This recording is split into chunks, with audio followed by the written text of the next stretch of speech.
Should you invest in Target? Let's analyze it on GrowthShares. This analysis is divided into 3 factors: the business, the stock, and the price. Within each factor are a total of 11 metrics from business growth, performance, to intrinsic value. Each of the 3 factors and 11 metrics are given a grade from 0 to 99, with 50 to 59 being considered average. When we've got the 3 factors graded, we combine them to get our final grade. Each company belongs to a specific sector of the economy. My analysis normalizes the data so that you can compare companies between sectors. Most companies will fall into that average range, since most companies are indeed average long-term investments. I encourage you to pause this video anytime so you can better understand the numbers. First, let's look at the business. The business factor accounts for 45% of the analysis. The business asks the question, is the company a good business to own? There are 6 metrics that make up the business factor, from growth and efficiency to market dominance. Each are weighted based on importance to the business. First, growth. Growth looks at all the company's growth data and optimizes it into a single percentage, giving us the long-term growth rate of the company. The models tell us that a growth rate of 15% is considered average. Here's our growth grade. Next, margins. Margins looks at all the company's dollar output data and optimizes it into a single percentage, giving us the company's output generated for every dollar it keeps for further investments and so forth. The models tells us that a margin rate of 10% is considered average. Here's our margins grade. Third, operations. Operations looks at all the company's ratio data against its market price and optimizes it into a single ratio, telling us how effectively the company is running its business. Simply, is the company wasting money as it conducts business? The models tells us that an operations ratio of 12.5 is considered average. Here's our operations grade. Fourth, debt utilization. Debt utilization looks at all the debt that company has on its books and determines whether enough money is coming in to repay those liabilities. How much debt is being used to fuel the company's growth? It's optimized into a single ratio. The models tells us that a debt ratio of 0.75 is considered average. Here's our debt utilization grade. Fifth, efficiency. Efficiency looks at all the money generated from the company to see if it's using that money to grow, expand, and innovate further. It's optimized into a percentage. The models tells us that an efficiency rate of 10% is considered average.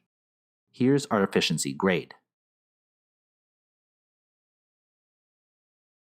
Lastly, in the business factor is market dominance. Market dominance looks at various competitive data points such as market share of primary product or services, market cap, strength of competitors, and size of customer base. It's optimized into a tier ranking. The models tells us that a market dominance tier 5 is considered average. Here's our market dominance grade. To recap, here's the 6 metric grades. And when we put them together, we get our business grade. Let's then look at the stock. The stock factor accounts for 35% of the analysis. The stock asks the question, will the company's stock perform well enough in the future to justify an investment? There are 4 metrics that make up the stock factor, from performance to Wall Street. Each are weighted based on importance to the price. First, stock performance. Stock performance looks at how well the company's stock has done over a 1, 3, 5, and 10-year period, and then compares it with the same timeframes as its sector and that of the S&P 500. It's optimized into a single percentage to see how well the company's stock has grown. The models tells us that a performance rate of 0% is considered average. Here's our performance grade. Next are dividends. Dividends looks at how much the company is paying out to shareholders as a percentage yield, signifying a considerable and consistent income source for long-term investors. The models tells us that a dividend yield of 1.75% is considered average. Here's our dividend grade. Third, technicals. Technicals looks at all the chart data, focusing on the 50 and 200-day moving averages along with the stock's RSI to give us an idea of what shorter-term investors see or hope for. It's optimized as a percentage.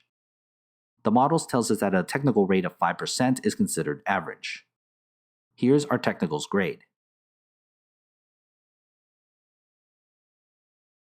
Lastly, in the stock factor is Wall Street. Wall Street looks at the conclusive grades other analysts have given the company. The data is optimized as a ratio that tells us the sentiment of what Wall Street thinks of the company.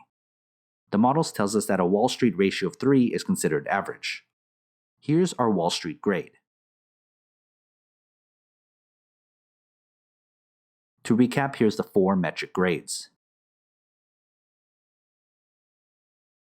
And when we put them together, we get our stock grade. Let's then look at the price. The price factor accounts for 20% of the analysis.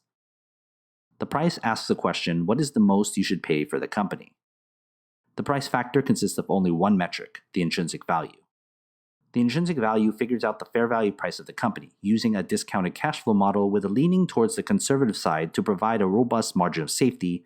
We can answer the question, what is the most you should pay for the company? A stock price higher than the fair value price is considered overvalued. A stock lower than that is considered undervalued. The models tells us that an intrinsic value of 0% is considered fairly valued. Here's our intrinsic value and price grade.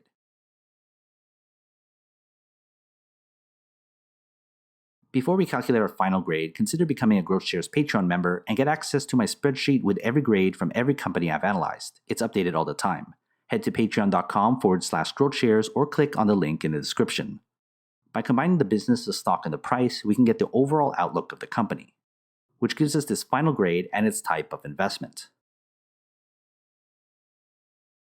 This analysis uses public financial data, research, and a proprietary algorithm to come up with the company's grades. But what are your thoughts? Do you agree? Want to talk business? Email me and follow the instructions on the screen. Invest wisely, and as always, take care of your money.